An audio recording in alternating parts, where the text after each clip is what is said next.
Goeiedag, ek groet jou in die kosbare naam van Jesus Christus. Daar word berig dat kaptein Edward Murphy, 'n ingenieur wat aan 'n projek vir die Amerikaanse lugmag gewerk het in 1949, kwaad geword het oor toerusting wat verkeerd bedraad is. Murphy het die verantwoordelike tegnikus aangespreek en vir hom gesê: "As daar enige manier is om iets op die verkeerde manier te doen, sal jy dit doen." En met die verloop van tyd het hierdie sienswyse bekend geword as Murphy's Law. Wat dit basies sê is, niks is so maklik soos wat dit lyk nie.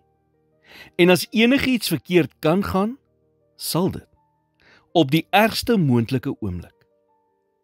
Hoe negatief is hierdie siening nie? Inteendeel dink ek dat bitter min mense die lewe sal geniet as hulle volgens hierdie sienswyse leef. Want omdat hulle altyd die ergste verwag, sal die ergste altyd na hulle kant toe kom. Die wêreld kan maar in daardie denkwyse glo, maar as 'n verloste kind van God, moet jy daardie soort sienswyse weerstaan.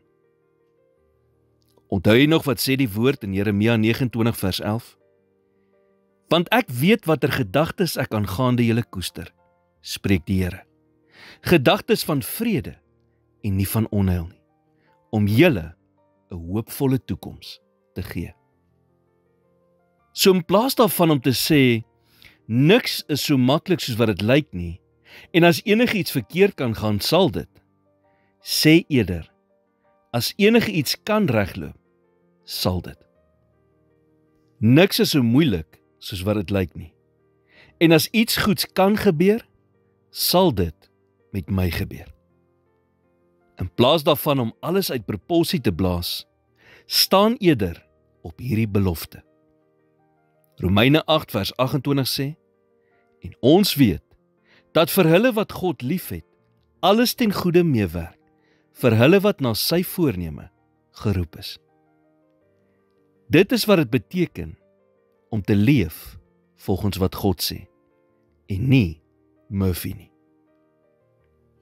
Here, help my om elke dag 'n positiewe uitkyk te hê.